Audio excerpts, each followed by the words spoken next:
అదరగొట్టే కారం రంగు రుచి ఆచి కారం పొడి.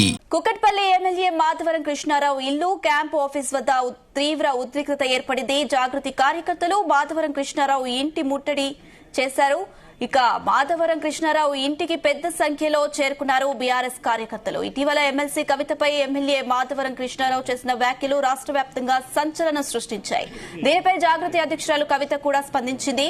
ఇక అన్ని వివరాలతో ప్రెస్ మీట్ పెడతారని మీడియాకు తెలిపారు.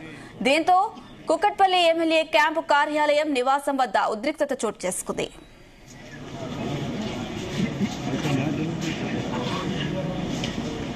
రేటికి ఇదే అంశానికి సంబంధించి మరిన్ని అప్డేట్స్ మా చీఫ్ న్యూస్ కోఆర్డినేటర్ రాధాకృష్ణ అందిస్తారు. రాధాకృష్ణ.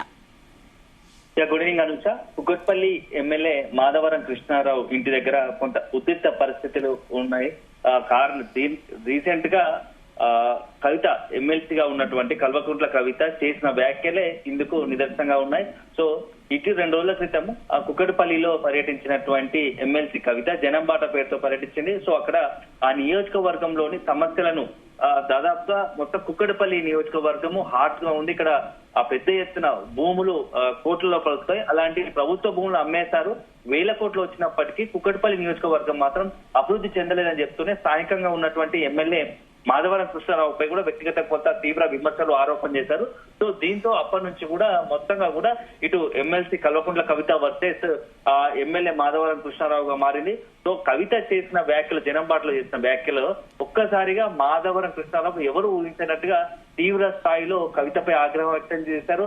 ఒక రకంగా చెప్పాలంటే అసలు ఇప్పటి వరకు బీఆర్ఎస్ నుంచి ఆ స్థాయిలో ఏ నేత కూడా కవితపై అంత స్థాయిలో తీవ్రంగా కౌంటర్ అటాక్ గానీ విమర్శలు చేసిన పరిస్థితి లేదు. సో ఒక రకంగా వ్యక్తిగతంగానే కవితను టార్గెట్ చేస్తూ తీవ్ర విమర్శలు చేశారు. సో కవిత ఒక లిక్కర్ రానని చెప్పేసి తన కుక్క కూడా విస్కీ అని పేరు పెట్టుకుందని చెప్పేసి కాకుండా ఆమె అడ్డగోలుగా గతంలో బీఆర్ఎస్ లో ఉన్నప్పుడు అధికారంలో ఉన్నప్పుడు అడ్డగోలుగా సంపాదించింది అని చెప్పేసి కూడా కవిత, అదేవిధంగా కవిత భర్త అనిల్ పైన కూడా తీవ్ర విమర్శలు ఆరోపణ చేశారు. సో ఒకవైపు అన్ని కవిత చేసిన సంబంధించినటువంటి దందాలకు సంబంధించి అన్ని ఆధారాలు నా దగ్గర ఉన్నాయి, అవసరాన్ని బట్టి ఖచ్చితంగా బయట పెడతానని చెప్పేసి కూడా ఒక రకంగా మాధవరం కృష్ణారావు ఎవరు ఊహించినట్టుగా బీఆర్ఎస్ లీడర్లు సైతం కూడా ఆ మాధవరం కృష్ణారావు నుంచి ఈ స్థాయిలో కవితపై అటాక్ ఉంటుందని చెప్పేసి కూడా ఊహించలేదు. ఆ స్థాయిలో తీవ్రంగా పిచ్చుకుపడ్డారు.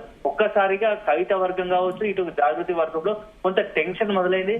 ఇప్పటి వరకు కూడా అంటే బీఆర్ఎస్ నుంచి ఆ స్థాయిలో ఆ కవితపై కౌంటర్ అటాక్ ఉంటుందని చెప్పేసి కూడా ఇటు కవిత, అదేవిధంగా కవిత అనుచరులు కావచ్చు, జాగృతి కావచ్చు ఎక్స్పెక్ట్ చేయలేదు.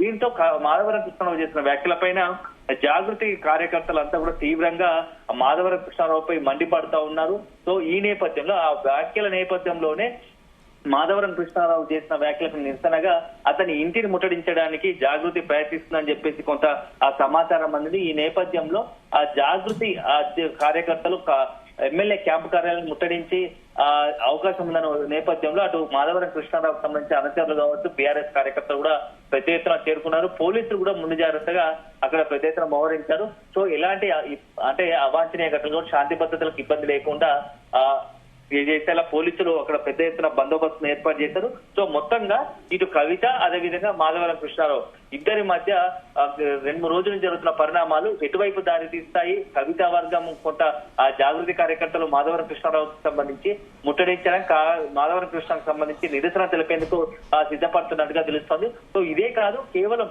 గత కొద్ది రోజులుగా కూడా మొత్తంగా కూడా ఆ ఎమ్మెల్సీ కల్వకుంట్ల కవిత హైదరాబాద్ నగరంలో బస్తీబాట పేరుతో పెద్ద ఎత్తున జిల్లాలో జనంబాట చేస్తే హైదరాబాద్ నగరంలో బస్తీబాట పేరుతో ప్రతి నియోజకవర్గం తిరుగుతూ ఆ నియోజకవర్గంలో ఉన్న సమస్యలను గుర్తించి ఆ సమస్యలకు పరిష్కారం తీసుకునే విధంగా ప్రభుత్వంపై ఒత్తిడి తీసుకొచ్చే విధంగా కూడా కొంత ప్రయత్నాలు చేస్తోంది. సో ఇదే సందర్భంలో ఇటు నీళ్ల సమస్య కావచ్చు, లేకపోతే ఇతరత్ర అటు భూముల కబ్జా కావచ్చు, అనేకమైనటువంటివి. ఎందుకంటే దశాబ్ద కాలం కూడా ఎమ్మెల్యేలకు ఉన్న ఈ నియోజకవర్గాల అభివృద్ధిలో మాత్రం ఇంకా వెనుకబడి ఉన్నాయని చెప్పేసి కవిత ఆరోపణ చేస్తోంది. ఒక రకంగా కవిత ఇప్పుడు అధికార పక్ష కాంగ్రెస్ కన్నా అటు బీఆర్ఎస్ సంబంధించిన కీలక నేతలు, ప్రస్తుతం బీఆర్ఎస్ సంబంధించి నగరంలో ఉన్నటువంటి ఎమ్మెల్యేలు కావచ్చు, అదే సందర్భంలో మాజీ మంత్రులను టార్గెట్ చేసుకుని ఇటీవల వరుస పెట్టి ఆరోపణ విమర్శలు చేస్తోంది. సో జనం బాటలో కాలంగా హైదరాబాద్ లో చేసిన బస్తీ బాటలో కూడా హైదరాబాద్ సంబంధించి బీఆర్ఎస్ ఎమ్మెల్యేలు టార్గెట్ గానే ఆమె వ్యాఖ్యలు ఉంటున్నాయి. మాజీ మంత్రి మల్లారెడ్డికి సంబంధించి కూడా పెద్ద ఎత్తున భూములు కబ్జా చేశారు మల్లన్న అని చెప్పేసి కూడా ఆరోపించిన పరిస్థితి ఉంది. అదే సందర్భంలో మొత్తం బీటీ బ్యాచ్, బంగారు తెలంగాణ బ్యాచ్ అంటూ కూడా తెలంగాణ వచ్చిన తర్వాత ఎవరైతే ఎమ్మెల్యేలు ఇతర పార్టీ నుంచి వచ్చారో వారిని టార్గెట్ చేసుకొని కవిత విమర్శలు చేయడం కూడా ఇప్పుడు సంచలనంగా మారుతుంది. సో మొత్తంగా రోజు రోజుకు ఇటు కవిత బీఆర్ఎస్ మధ్య రోజుకింత అఘాతం పెరుగుతా వస్తా ఉంది. ఒక వైపేమో కవిత ఎక్కడ కూడా వెనక్కి తగ్గడం లేదు. బీఆర్ఎస్ కీలక నేతలు మాజీ మంత్రులు హరీష్ రావు కావచ్చు, కేటీఆర్ కావచ్చు, అదేవిధంగా మల్లారెడ్డితో సహా జగదీష్ రెడ్డి, నిరంజన్ రెడ్డి మాజీ మంత్రులు ఎవరైతే కేసీఆర్ కు అత్యంత సన్నిహితంగా ఉన్నారో, కేసీఆర్ కోటరీగా ముద్ర ఉన్నారో వాళ్ళందరినీ కూడా ప్రత్యేకంగా టార్గెట్ చేస్తూ వాళ్ళపైన తీవ్ర ఆరోపణలు, విమర్శలు చేస్తా ఉన్నారు. సో ఒక రకంగా ఇది కవిత చాలా వ్యూహాత్మకంగా వెళ్తుందని తెలుస్తున్నట్టుంది.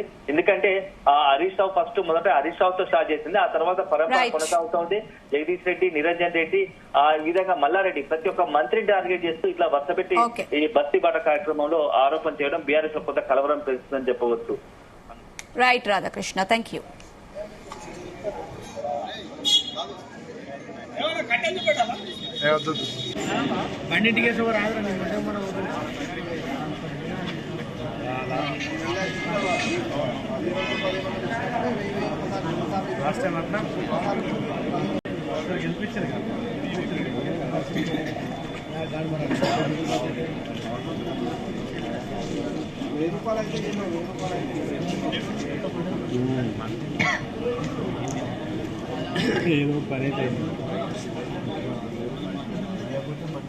గుమగుమల వంటలే వంటలే తెరకొట్టే కారం రంగు రుచి ఆచి కారం పొడి.